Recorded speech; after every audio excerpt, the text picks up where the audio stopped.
सध्या राजकीय वर्तुळात एकच चर्चा आहे ते म्हणजे अजित पवार धनंजय मुंडेंच्या राजीनाम्याविषयी नेमका काय विचार करतायत। याचं कारण आहे अंजली दमानिया यांनी अजित पवारांची घेतलेली भेट आणि त्यानंतर त्यांना आलेले अजित पवारांबाबतचे अनुभव। थेट जाऊयात अंजली दमानिया यांच्याकडे।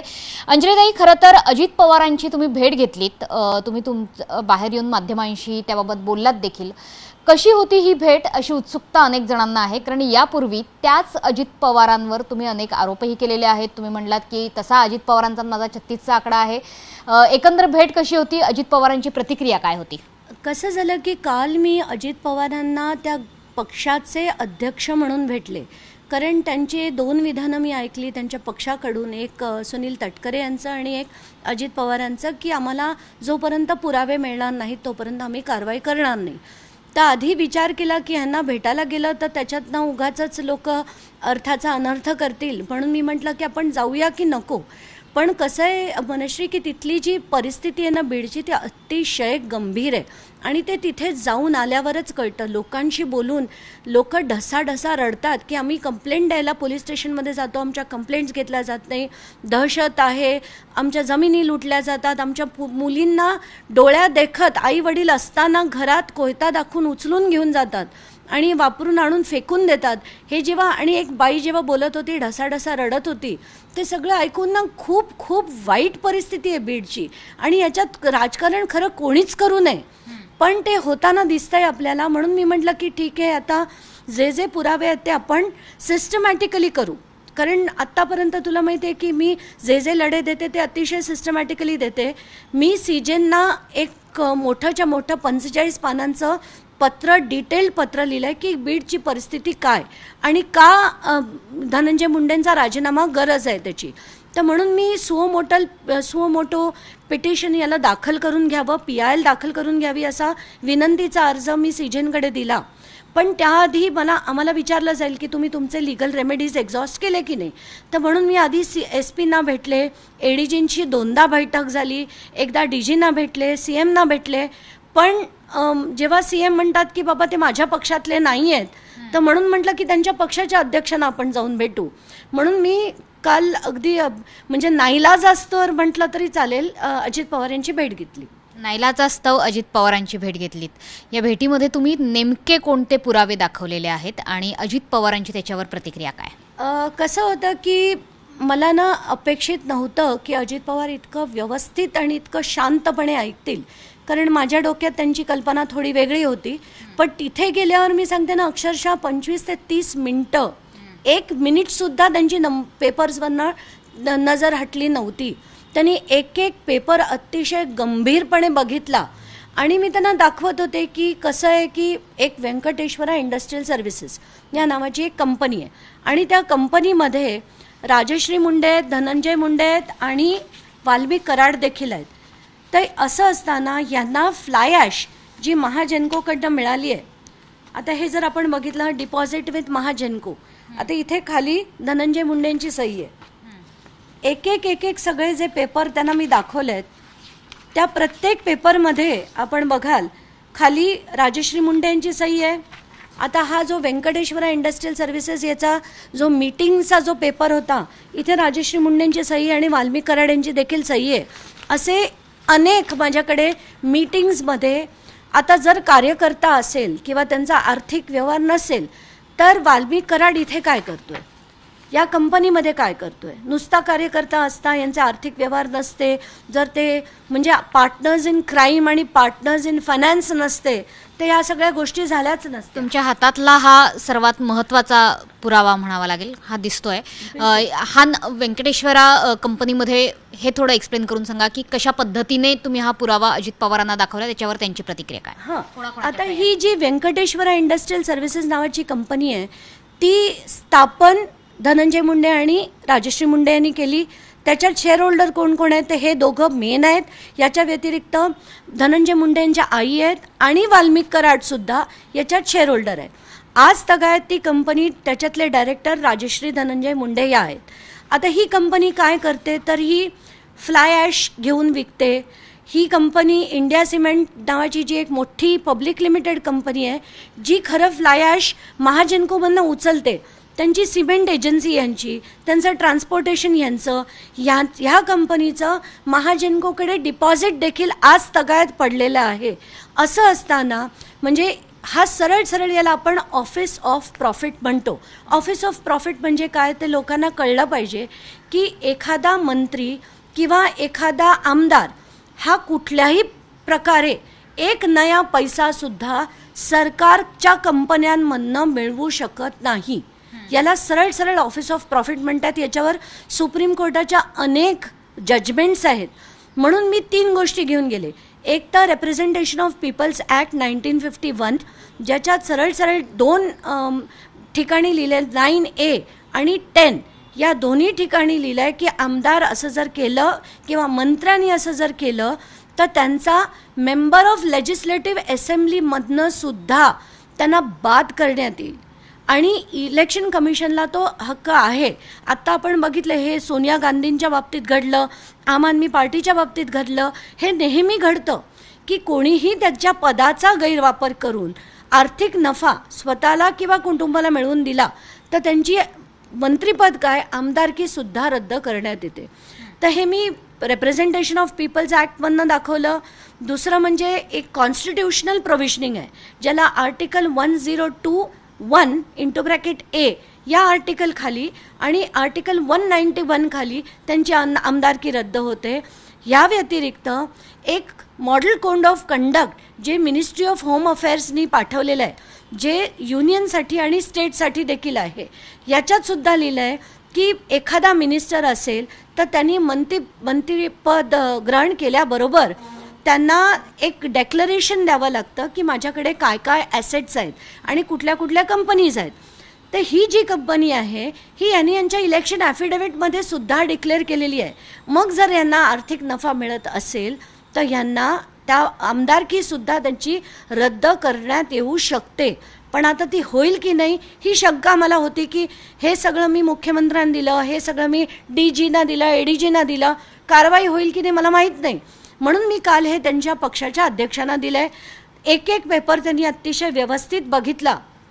या व्यतिरिक्त ना बीडमध्ये जी परिस्थिती आहे, गंभीर परिस्थिती आहे, मी म्हटलं राजकारण वगैरे सगळं सोडा, तिथे दहशत आहे, दहशत.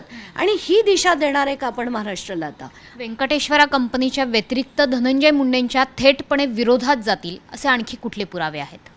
2 कंपन्या म्हणजे एक व्यंकटेश्वरा आणि टर्टल लॉजिस्टिक्स नावाची पण अजून एक कंपनी आहे जिथे राजश्री मुंडे यांचे 25% शेअर्स आहेत. आणि तिथे ही कंपनीसुद्धा महाजनकोकडनं फ्लाय ॲश विकताना दिसते.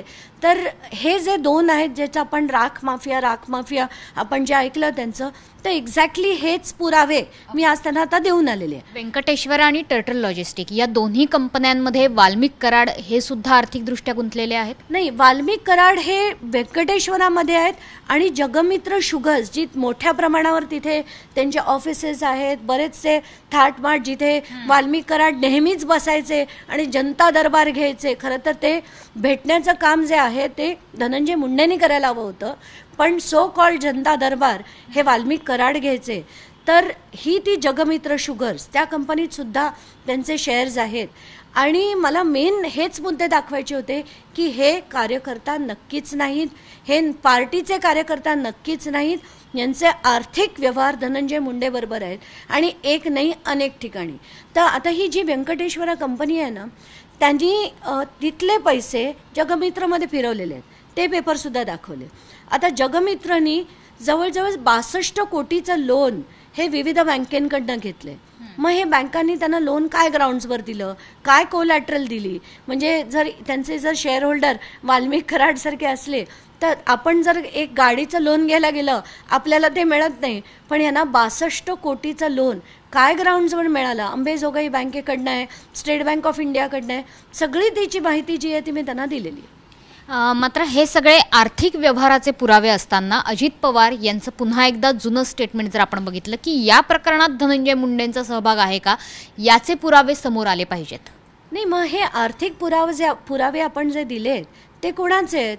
धनंजय मुंडे आणि वाल्मिक कराड कसे एकत्र आहेत, त्यांच्या कंपन्या एकत्र आहेत. मग मी मागे त्यांचे सगळे सातबारे डाउनलोड केले, ते 88 एकर जमीन त्यांची एकत्र आहे. आणि हे सगळे एकत्र काम करतात, एकत्र पैसे बनवतात. अगदी धनंजय मुंडेंच्या वाढदिवसाच्या दिवशी वाल्मिक कराड यांनी एक इंस्टाग्राम रील देखील केलं होतं की आज दादा माझ्याकडे जे आहे, माझी संपत्ती म्हणा, माझं जे मिळालंय ते तुमच्या सहकार्याने, तुमच्या आशीर्वादाने मला मिळाले. कारण आणि हे फॅक्ट आहे.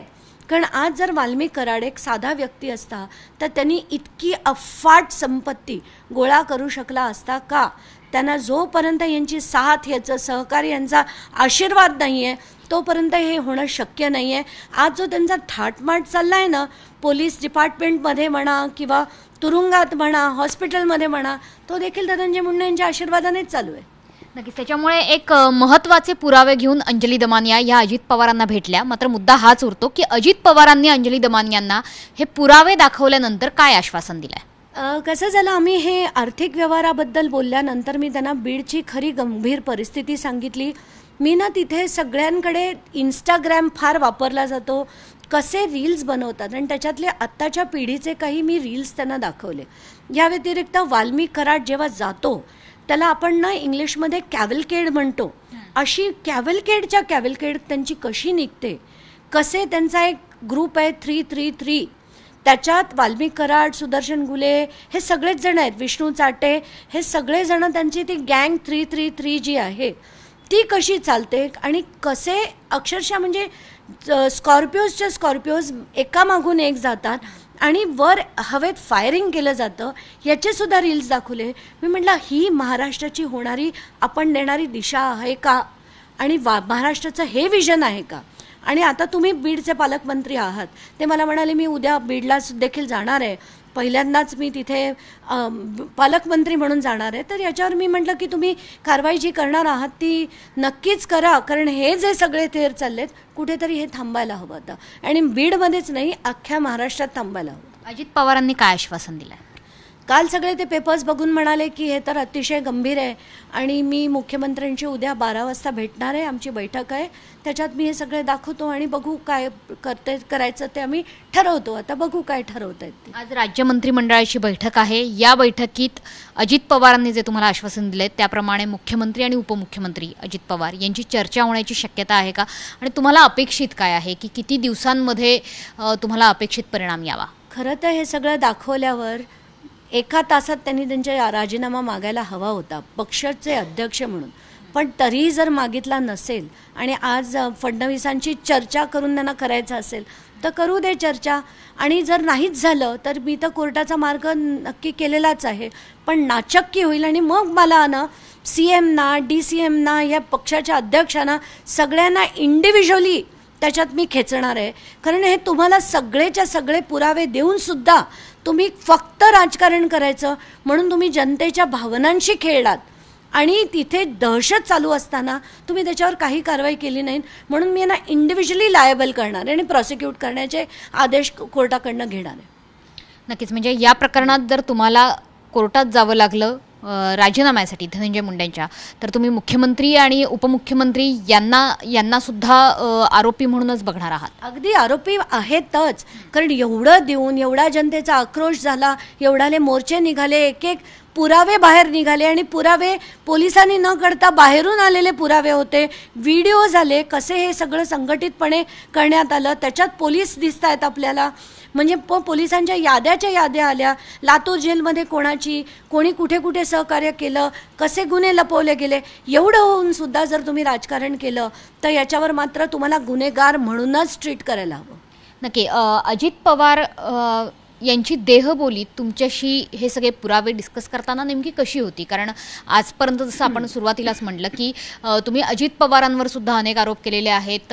तुम्ही ज्या पद्धतीने माध्यमांना सुद्धा बघितलं की एक प्रकारे अजित पवार आणि अंजली दमानिया यांचं कधी एकमेकांशी फार पटलं नाही. तुमचा 36चा आकडा होता. त्यामुळे ज्यांच्यावर तुम्ही यापूर्वी आरोप केलेत त्यांच्याकडूनच तुम्ही आता दुसऱ्या आरोपीबाबत न्यायाची अपेक्षा करताय. नाही, कसं आहे की मी त्यांना गेल्या पहिलं हेच म्हटलं की मी या जन्मात तुमची कधी भेट घेईन असं मला वाटलं नव्हतं.